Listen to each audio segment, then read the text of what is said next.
Nuestro país, que muchos no lo crean, es multilingüista. ¿Por qué? Porque nosotros tenemos 7 lenguas ancestrales. Tenemos la guna, la novere, la buglere, el bribí, nasoherdí, la emberá y el gunam. Estas dos últimas son de origen chocó y las anteriores son de origen chicha. Y Ah, tenemos hablantes nativos, autóctonos en nuestro país de esas lenguas. Y bueno, ya nosotros sabemos que hay otras lenguas también que se hablan en nuestro país que vienen de otras latitudes, pero estas son nuestras. palabras que escuchamos en nuestro idioma que provienen. Ya antes de irnos a cambio, que hoy tenemos programa con la Academia Panameña de la Lengua. Este 21 de febrero se estará conmemorando el Día de la Lengua Materna. Este es el Día Internacional de la Lengua Materna y se celebra cada año para promover la diversidad lingüística y cultural y el multilingüismo, un tema sumamente importante. Y hoy está con nosotros la profesora titular tiempo completo de la Universidad de Panamá en el área de lingüística española. También es miembro del capítulo de honor Sigma Lambda. Tiene dos especialidades, una en redacción y corrección de estilo y en docencia superior, dos maestrías en lingüística aplicada con especialización en redacción y corrección de textos por la Universidad Autónoma de Chiriquí. También tiene un máster de lengua y la literatura por la Universidad de Ciencias Pedagógicas. Está con nosotros la profesora de Amella del C. Domínguez, Córdoba.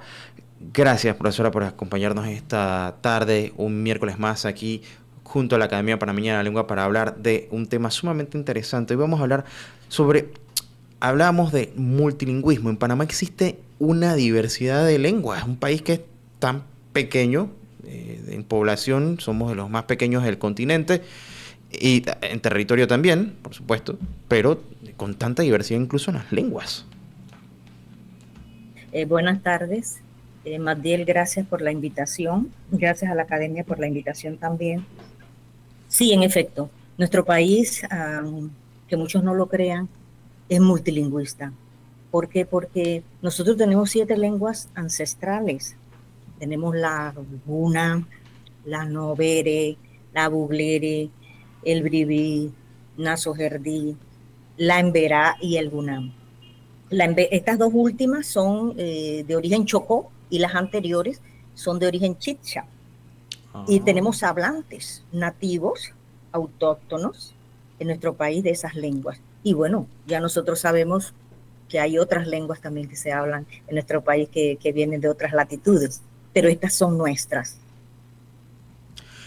Palabras que escuchamos en nuestro idioma que provienen de lenguas indígenas como Así es. aguacate, como otras más que tienen sus orígenes, canoa me parece que también, pero no son necesariamente de Panamá. Yo tengo que preguntarle, profesora, antes de entrar quizás también de lleno a ver cuáles son esas 7 lenguas que usted mencionaba y cómo se ha dado la difusión para poder entenderlas. ¿Cuánta influencia tienen estas palabras en nuestro cotidiano? Porque usted mencionaba, somos un país multilingüista, pero existe una influencia de las lenguas nativas, de las nuestras, en nuestro diario hablar.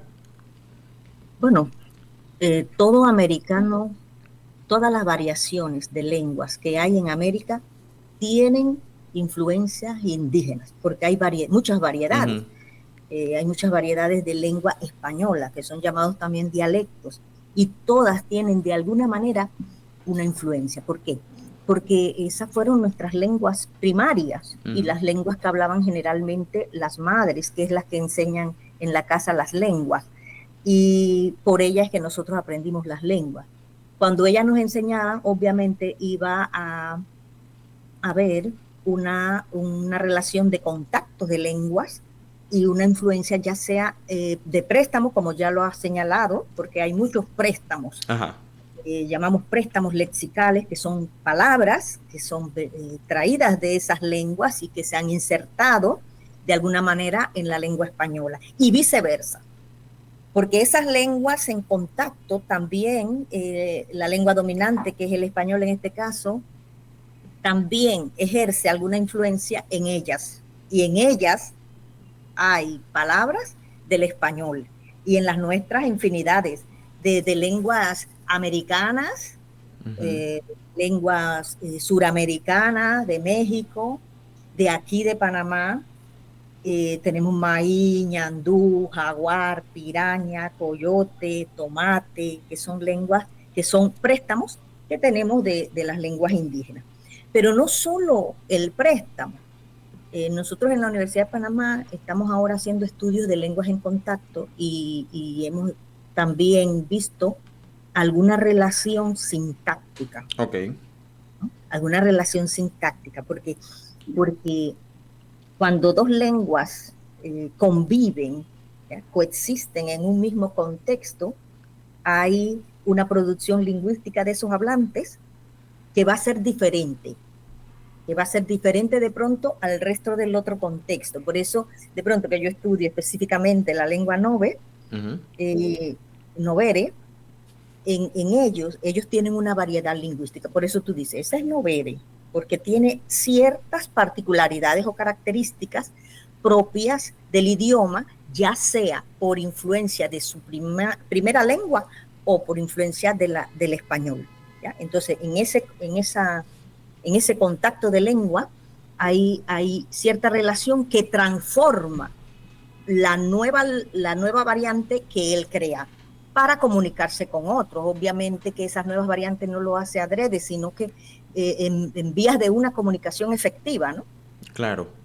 Sí, A ver, y el idioma se transforma, y creo que el sí, ejemplo que a veces me gusta traer para ilustrar la transformación del idioma, por ejemplo, uno se va al Quijote, al original, que nos ponen a leer en la así, escuela, cómo y no. toca buscar la traducción, a pesar de que está en español, en castellano. Y el Miocid, ¿no te pusieron a leer Y Miocid? el Miocid El también. Miocid, el Ajá. Miocid sí, pues, está incluso publicado lengua antigua y lengua actual.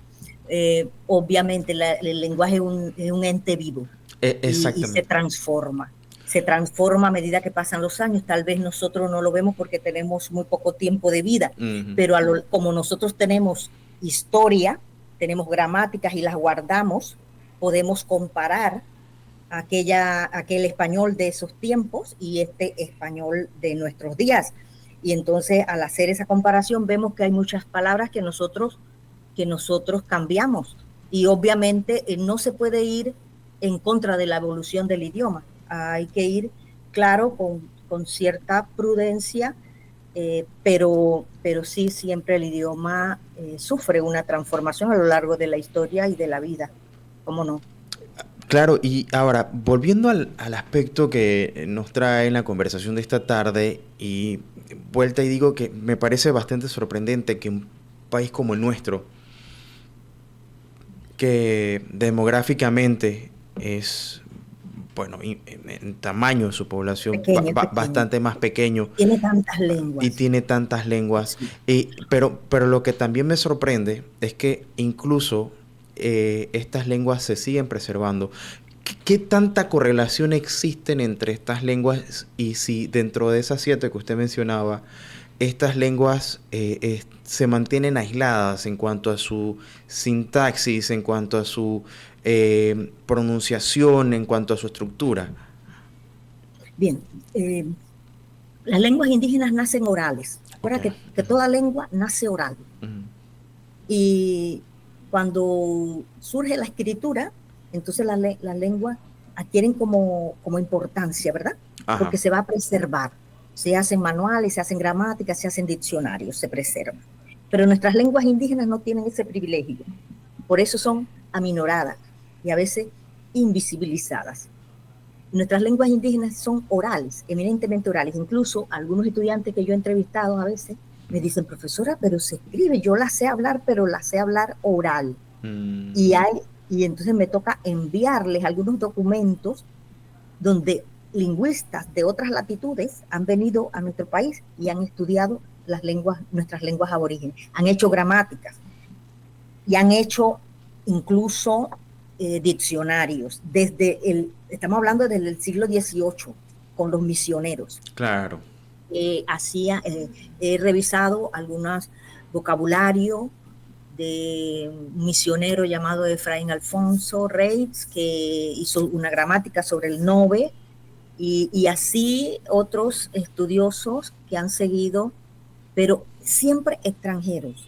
Eso sí quiero hacer el llamado a la atención a los lingüistas panameños, porque nosotros tenemos que volver la mirada hacia nuestras lenguas, porque las lenguas prevalecen y se les da importancia cuando se estudian, cuando se hacen investigaciones, cuando se hacen gramáticas, cuando se hacen vocabulario sobre ella y de esa manera permanecen en el tiempo.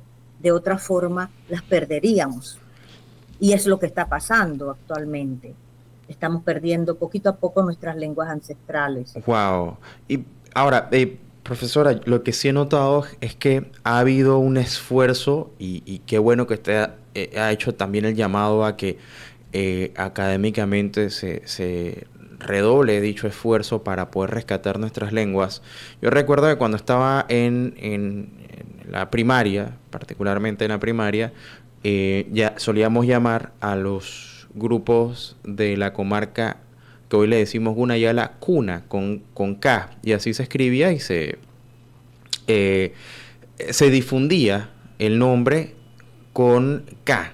Luego está también el grupo que ahora, pues, con la creación de la comarca Nove Buglé, se hace la diferenciación, que no sé si usted... bueno, sí, no, sí, perfectamente. Le decía, yo soy hasta mayor que tú. Bueno, sí, totalmente. Yo lo recuerdo.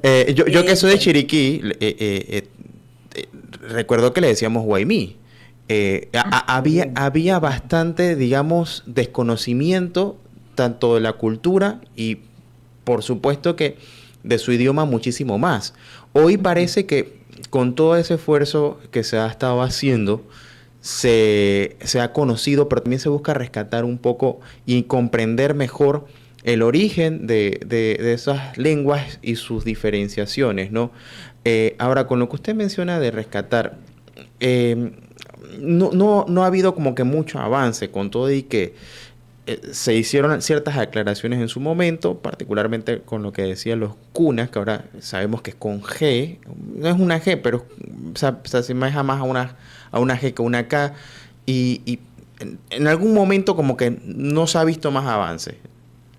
Bueno, sí, tengo entendido que hay antropólogos en la Universidad de Panamá, el profesor Blas, el profesor Kevin, la profesora Jolie de la UNACHI, están haciendo estudios sobre las lenguas, perdón, no las lenguas, sino la cultura indígena. Por eso hice el llamado al lingüista, porque sí hay antropólogos y de ciencias sociales que están haciendo estudios sobre la cultura.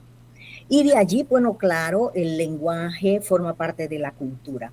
Ese dilema que traes a colación sobre la G y la K es porque ellos señalaban que la K no existía en su alfabeto. Okay. El fonema K no existía en su alfabeto y que el que existía era la G. Okay. La pronunciación con guna. Y por eso no lo pronunciaban. Pero yo tuve la oportunidad, fuimos a un congreso en Antioquia, un compañero de la universidad presentó un estudio fonológico sobre el cuna, nos dijo que según él, y él habla cuna, sí existe la K, ese fonema en cuna. No lo dije yo, lo dijo él, porque el profesor Efritzio, que presentó un estudio, una ponencia allá, nos señaló eso. Pero sí entre el mismo grupo étnico exige la pronunciación con G. Bueno, esos son elementos de pronto que para ellos representa, es muy importante, ¿no? Porque así es parte de su cultura. Pero yo consideraría que de pronto la más importante es preservar su cultura, preservar su lengua. Porque ellos tienen autores, Ujú. poetas, el profesor Aristide Turpana, que ya falleció, dejó muchas obras relacionadas a su cultura, escribía en español y en cuna. Creo que el profesor Candanedo de la Academia tiene un diccionario cuna.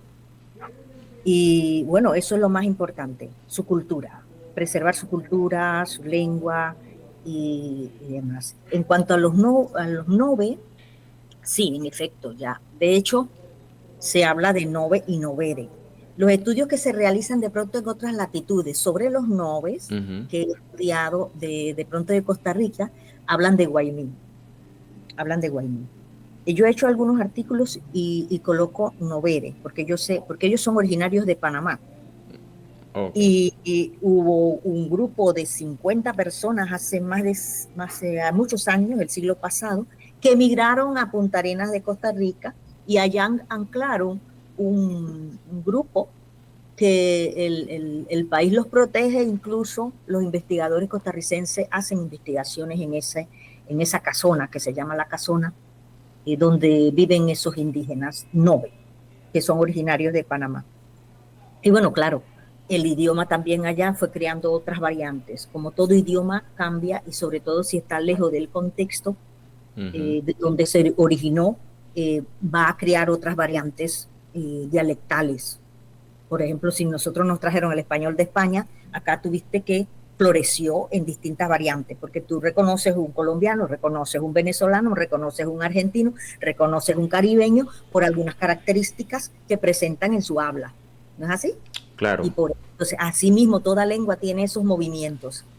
De hecho, ellos tienen ciertas características. No sé la última pregunta que me hiciste, ya Sí, sí, y antes la edad. de llegar, digamos, a la parte de cómo preservar y sobre todo con la amplia influencia que existe en el aspecto de la calle castellani,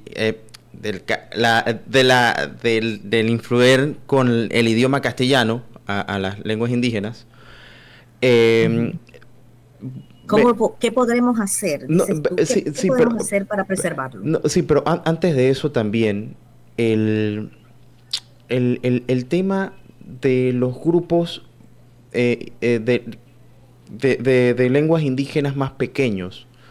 Eh, a ver, porque hoy hablamos de Noveres, sabemos que está el Guna, pero las otras lenguas de las que Ajá, casi no ajá. se Sí, conoce, tienes eh, correcto. cómo Sí, hacer estamos hablando del bribri, del exactamente nasojertí, del emberá, para... del Ajá, gunán. exactamente, cómo hacer para que estas lenguas no terminen desapareciendo, porque eh, ya ha pasado incluso en otros países en donde ya hay lenguas extintas. ¿Cómo no? Lenguas muertas, Ujú. prácticamente. Sí, y ya la UNESCO tiene programas de revitalizaciones Ujú. lingüísticas. Me imagino que ellos están trabajando con el Ministerio de Educación, que creo que el Ministerio de Educación tiene un programa de enseñanza intercultural Ujú. bilingüe y que acoge a los hablantes de esas lenguas para que ellos mismos puedan ir a las comarcas y enseñar en ambos idiomas. Porque lo que se quiere es promover el multilingüismo, el Claro. bilingüismo. Es decir, no dejes de hablar español, pero porque es la que te sirve para moverte en el mundo actual, pero no puedes tampoco olvidar tu lengua. Entonces los gobiernos tienen que hacer su parte también de incorporar esas lenguas en la vida cotidiana. En otros países, por ejemplo, en Paraguay hay dos idiomas oficiales, que es el Ujú. español y el guaraní. Ujú. Y la gente de la calle habla guaraní, habla guaraní y bueno, claro, son dos lenguas en contacto que están allí, que tienen sus influencias unas con otras, pero que al fin y al cabo logran siempre la comunicación, porque eso es al final del camino toda lengua, lo que busca es comunicarse, A ver, comunicarse. a ver, en Panamá no se ha visto ese fenómeno eh, fuera de los grupos étnicos donde Porque son, aquí en Panamá las lenguas son minorizadas, son eso que usted te hizo, aminoradas, me gustó que usted lo haya dicho. discriminadas y menos privilegiadas. Wow, Entonces, ¿qué buscan los jóvenes cuando salen de la comarca? Por ejemplo, exacto. yo he hecho algunas investigaciones con los alumnos que están actualmente estudiando en la Universidad de Panamá y que vienen de la comarca. Ellos buscan, claro, trabajo, Ujú. mejor calidad de vida, estudiar, ser profesionales. ¿Y qué le dicen sus padres? En algunas entrevistas que les he hecho a ellos, que los padres les dicen que tienen que aprender español porque con eso es que pueden triunfar, ¿no? Con Mm, ese idioma que pueden triunfar. E incluso algunos padres no les enseñan la lengua y solo hablan, es que tenemos una realidad que está hablada por adultos mayores ujú. y los jóvenes la están perdiendo. Porque he encontrado una minoría de jóvenes que habla la lengua, pero hay una gran mayoría que no la habla, que no la aprendió. Pero sí está en contacto porque escucha hablar a los padres y a los abuelos, ¿ya? Entonces, en la nove y en la cuna observo más conservación del idioma, pero una estudiante en Verá que entrevisté, vi 4 estudiantes en Verá que son menos, la población es más pequeña. Ujú. Y las estudiantes no saben hablar en Verá. Estamos hablando Wow. de jóvenes de 21, 22 años y me dicen, me cuentan que sus padres no les hablan cuando desde pequeños se dirigen a ellos en el idioma español, pero que ellos sí los escuchan hablar a los papás y los abuelos, los tíos, en ese idioma en Verá. Y que ellos entienden ciertas palabras, pero que no pueden de pronto eh, armar un aparato de comunicación viable, ¿no?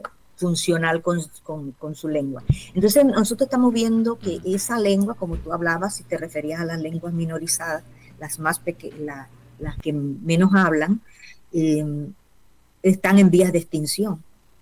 La UNESCO tiene un atlas lingüístico que lo pueden buscar de Christopher Moseley, que habla acerca de, tiene un mapa lingüístico. A la lengua en Verá la coloca como lengua en vías de extinción, la cuna y la novere la coloca como vulnerable. Vulnerable es una lengua cuando está, que Ujú. la hablan los adultos y los jóvenes, pero que no se le está enseñando a los niños.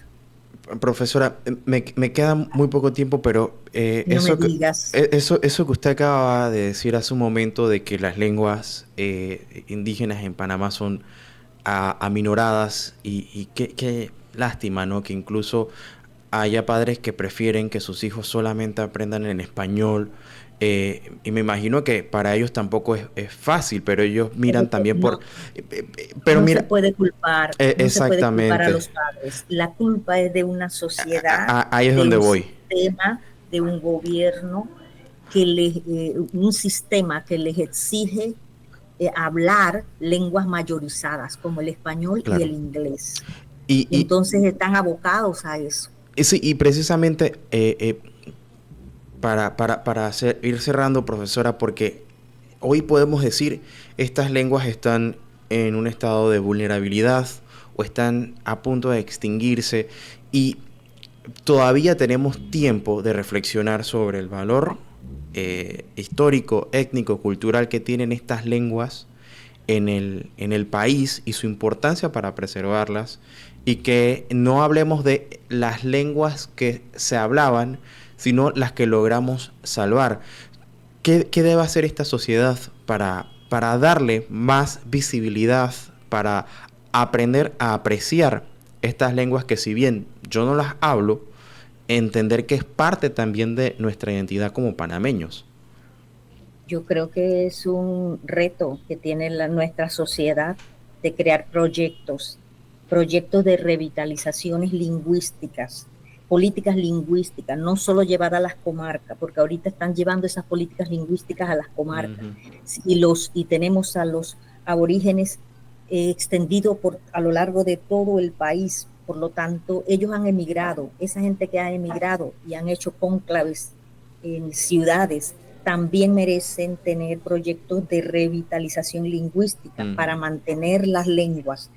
Y nuestra sociedad también tiene que darle un espacio y una importancia en las políticas públicas que se hacen. No solo se hable, sino también las otras lenguas pueden igual incorporarse en las políticas de gobierno. En otros países, por ejemplo, tú vas a un baño público en países de Sudamérica y está escrito hombre y mujer con el idioma indígena también. El idioma indígena que de pronto más hablan o tienen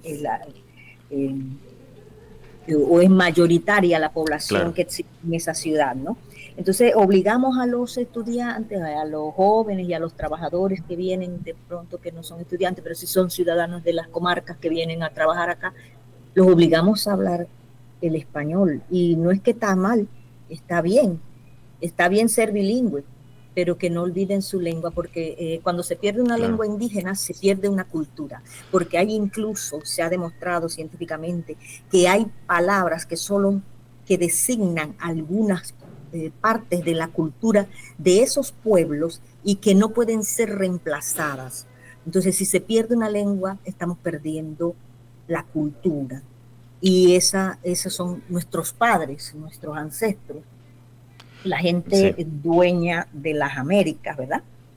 Y creo que para la Universidad de Panamá y de instituciones también como la academia, tenemos que hacer programas, proyectos, estudios, maestrías en estas lenguas, que las demos a conocer, hacer investigaciones, escribir libros. Es decir, hacer tantas cosas que no nos va a alcanzar la vida para hacerlas. Claro, y me quedo con eso, con la adopción. Qué bonito sería que en algún momento, y ojalá no sea en un tiempo lejano, en las escuelas cuando se enseñe sobre en nuestros grupos originarios en Panamá, por lo menos también se trate sobre el idioma, por lo menos palabras básicas fuera de las comarcas, para que así también la sociedad se apropie de esa identidad que tenemos como panameños, y le Sí, agradezco porque mucho. necesitamos que todos volquemos la mirada hacia allá y le demos la importancia que merecen. Claro que Eso es sí. lo que necesitamos. Bueno, Incorporar también los programas escolares de acá alguna cultura e idioma de nuestros ancestros, y incluso en la Universidad de Panamá. Y bueno, y todas las universidades que tenemos aquí en Panamá.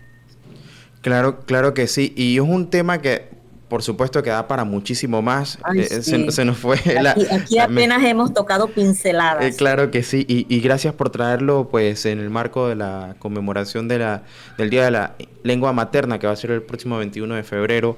Así que era importante hablar de nuestras 7 lenguas. Estamos en el decenio de las lenguas indígenas. Creo que empezó, si no me equivoco, en el 2022 hasta el 2032, donde se va a estar conmemorando diferentes actividades relacionadas. Y donde Panamá no puede quedarse atrás teniendo 7 lenguas originarias de nuestro país. Nos tenemos que ir. Gracias por acompañarnos, a la profesora Diamella Domínguez, que nos acompaña desde la Academia Panameña de la Lengua. Un fuerte abrazo, y ahí, bueno, ojalá nos acompañe pronto para seguir hablando de estos otros temas. Bueno, ahora sí, nos vamos a cambio, y no se vaya, que nos queda todavía algo más. Vamos a estar hablando porque ayer se publicó el índice de percepción de la corrupción. Panamá ocupa el lugar 33. A ver qué implicaciones puede tener esto. Un tema muy importante, es lo que vamos a abordar al cambio con Vive Compliance Magazine. Así que no se vaya, ya regresamos con más de Relax. Con Vive Compliance Magazine y su directora, la licenciada Judith Tunjano, nos acompaña cada miércoles para hablar de temas que tienen que ver con cumplimiento. Y por supuesto, algo que no puede pasar desapercibido fue el último índice de percepción de la corrupción que realiza Transparencia Internacional o Transparency International, quienes presentaron este listado que entre los países más corruptos, o esto con base en la percepción, están por supuesto eh, Venezuela, en el caso latinoamericano, y Panamá, bueno, como que no avanza mucho, ¿ah? Vamos a hablar sobre sus implicaciones, sobre cómo se estructura este índice, qué significa estar donde estamos y cómo pinta, ¿no?, el mundo con estos datos. Bienvenida, gracias por acompañarnos un miércoles más, licenciada Tunjano. Buenas tardes, Magdiel, y todos quienes nos acompañan. De verdad, un placer estar en este importante programa informativo. Gracias, y lo decíamos hace un momento, el índice de percepción de la corrupción, esto hay que hacer la aclaración, es con base en datos del 2024. Hay que tomar en cuenta también que Panamá pasó por un proceso electoral este año, así como gran parte del mundo, y esto quizás tuvo algo que ver con en alguno de los números. Em, Primero, ¿cómo funciona esto de la percepción de la corrupción? Bueno, lo que hace Transparencia Internacional es que convoca a muchos sectores de los distintos países para que efectivamente pues determinen o señales cuál es su percepción respecto de la corrupción o de la corrupción del sector público, ¿no? Aquí hay que tener claro que no se trata absolutamente nada del sector privado, sino exclusivamente la percepción del sector público. Eh, lo que hacen es que clasifican ciertos países dependiendo y les establecen o les entregan un tipo de encuesta sobre varios aspectos. Entonces, hacen parte académicos, hacen Ujú. parte personajes de la vida pública también,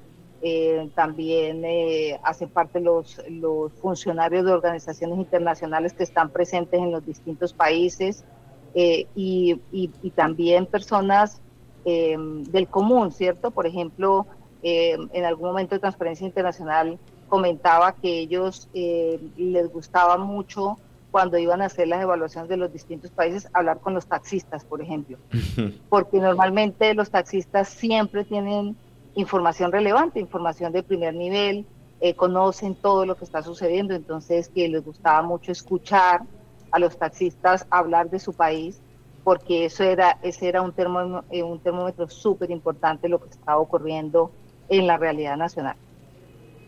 Entonces ellos toman toda esa información y la clasifican de 1 o de 0 a 100 mejor. Los países que tienen una calificación cercana al 0 son países con un índice de corrupción bastante alto, y los que están llegando al 100 o cercanos a 100 pues son los que tienen baja corrupción.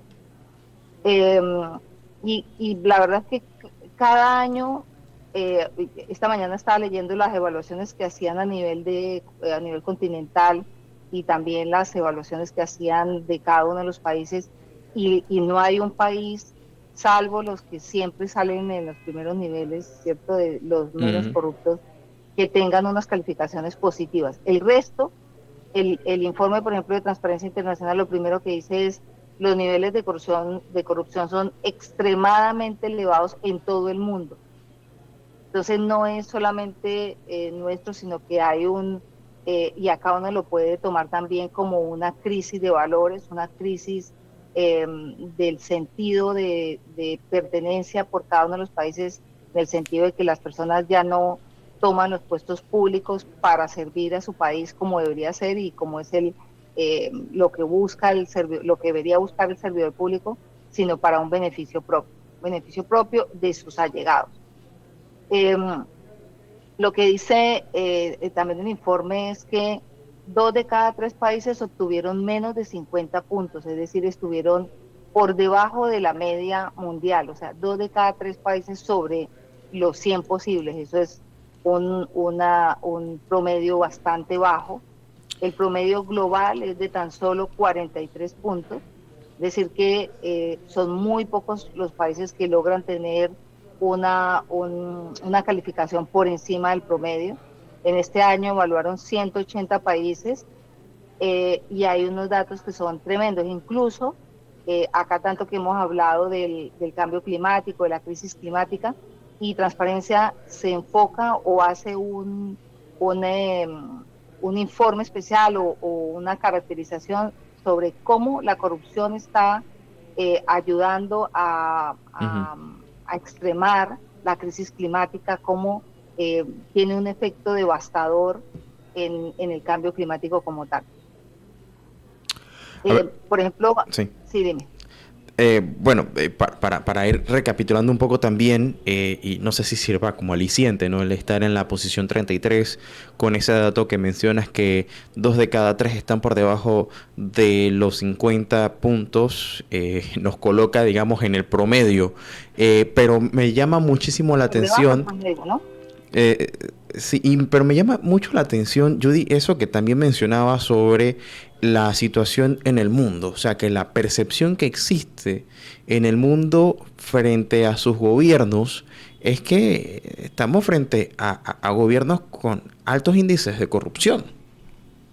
Sí, demasiado. Por ejemplo, Europa, que es un continente que normalmente sale de los que salen mejor evaluados, el análisis que hacen ellos es que retrocedieron 2 puntos.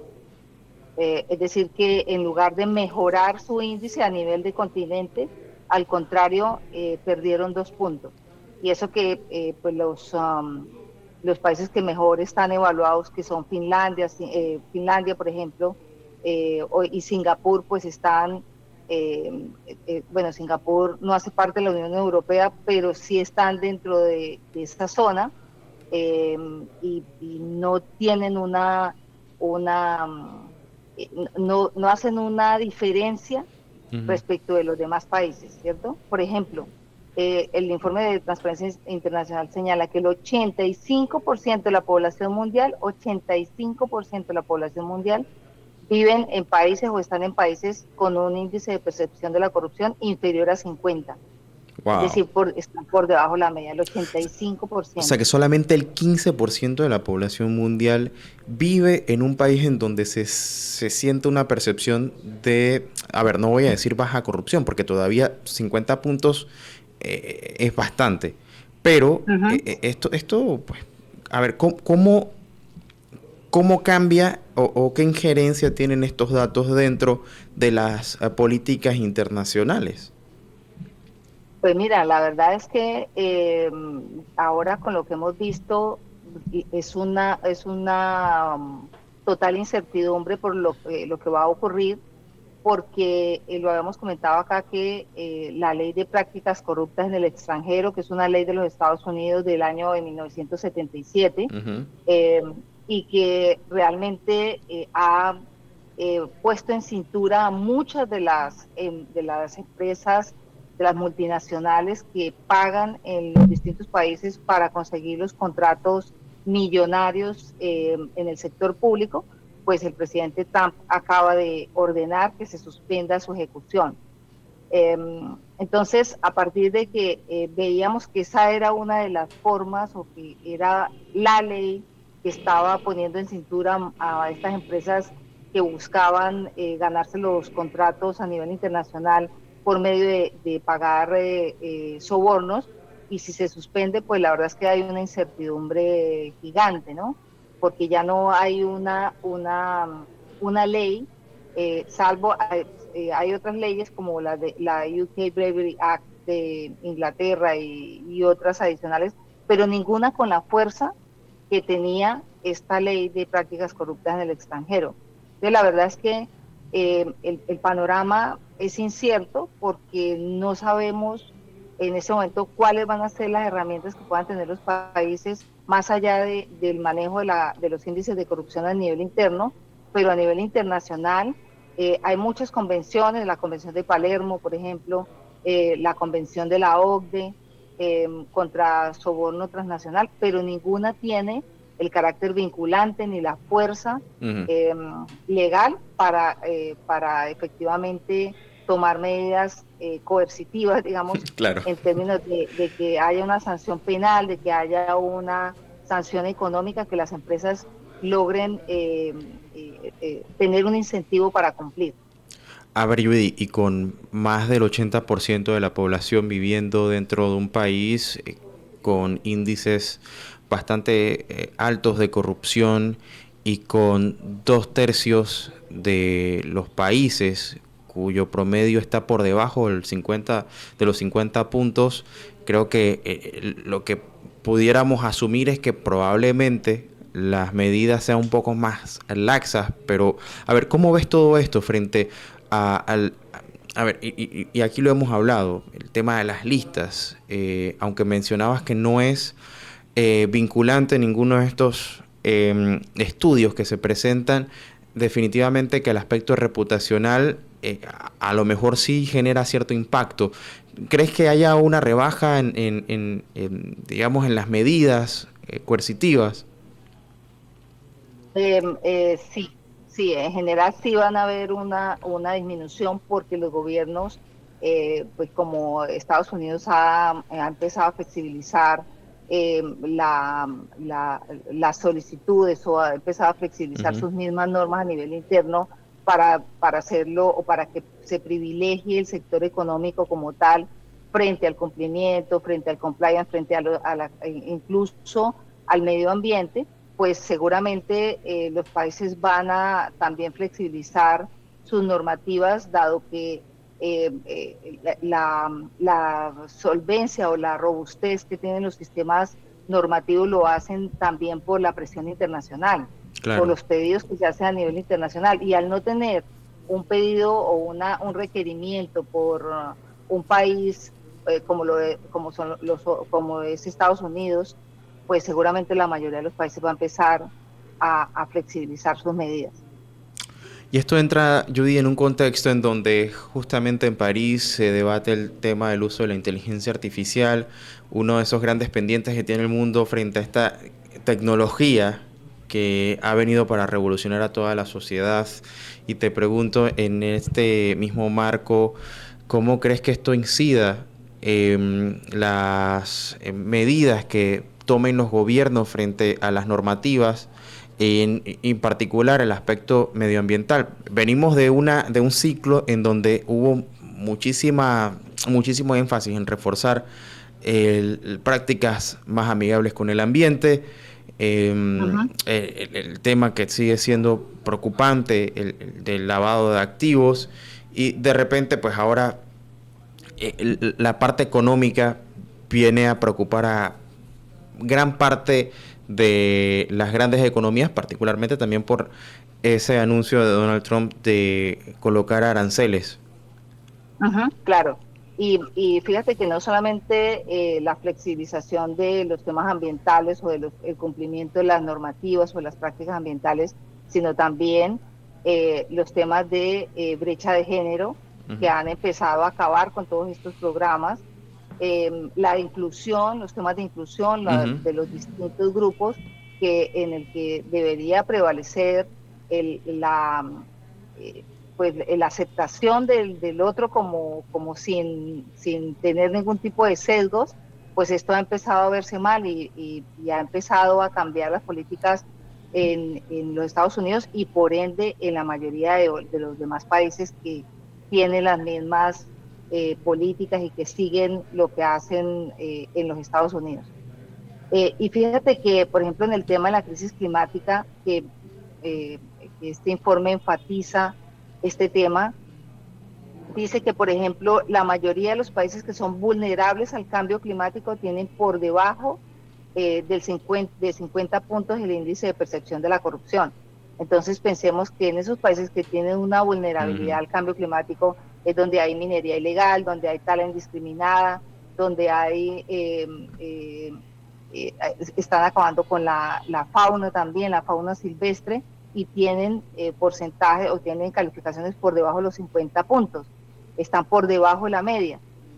O también lo que señalaba el informe es que todos los países que estaban liderando los procesos de la COP, ¿cierto? De las distintas Ujú. COP, y habla, por ejemplo, de Brasil, específicamente en América Latina, que es el anfitrión de la COP 30 y que es el que va a liderar el, el, o que es el responsable de conseguir el financiamiento climático para el año 2035 y tuvo tan solo 34 puntos en el índice de percepción de la corrupción. Sudáfrica también, que es otro de los países que está liderando la COP, también tuvo un puntaje inferior, y así sucesivamente muestra cómo todos estos países que están liderando los procesos de cambio climático, los procesos en donde debería estar una influencia política o donde debería reinar las prácticas o las políticas para frenar la corrupción o para frenar esta crisis climática, pues son los que están más con más baja calificación. Entonces, por eso es que Transparencia dice que, pues, que no ve cómo la corrupción afecta a la crisis climática, porque estos países no tienen unas herramientas, no tienen unas herramientas legales, no tienen unos sistemas políticos robustos para que puedan desarrollar una buena política en torno a las crisis climáticas. En otras palabras, la prioridad está en poder limpiar por lo menos sus propias casas. Caso puntual panameño que obtuvo 33% con conflictos como el de la Caja de Seguro Social y el de una mina a cielo abierto sin resolver, y esto pues frente a un inminente hecho como lo es el cambio climático, que acaba de tener sus primeros migrantes climáticos de la región.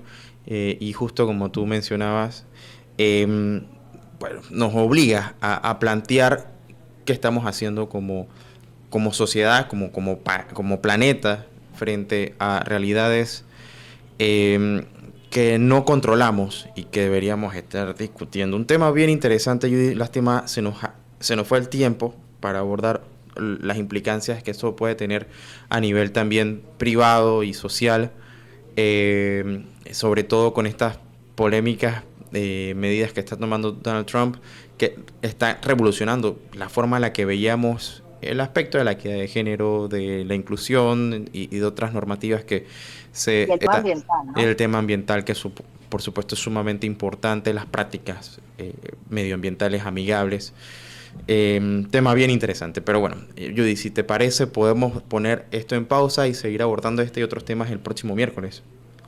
Claro que sí, claro que sí. Lo último, que como para que nos llegue una reflexión o nos llevemos una reflexión sobre la posición del puesto 33 de clasificación de Panamá, que está compartida con otros países que son pues históricamente muy corruptos, como por ejemplo Sierra Leona, Mongolia, Filipinas, Laos. O sea que tenemos que trabajar todos para tratar de mejorar esta posición, porque realmente con quienes se comparte esta posición 33 pues son países que pues que no son los mejores del mundo, ¿no? Comparativamente. Claro que sí, nos invita a mirar cómo estamos llevando el camino por la defensa principalmente de la democracia, algo que conversaba al principio del programa. Judy, para aquellos que quieran tener más análisis de estos datos. Sí, en vivecompliance.com y en Instagram también, Vive Compliance Magazine. Muchas gracias por la invitación y espero el próximo miércoles seguir conversando este tema para que todos como sociedad tomemos conciencia y ayudemos o contribuyamos a mejorar el índice. Por supuesto que sí. Muchísimas gracias a la licenciada Judy Tunjano. Nosotros con eso ponemos punto final al programa de hoy. Gracias por acompañarnos. Te recuerdo, de 3 a 5 de la tarde, de lunes a viernes, solo aquí por Radio Ancon y radioancon.com. Te dejo ahora compañía de Claudio Cruz. Yo soy Maquil Torres. A las 6 viene Camilo Coronado con Ancon Magazine.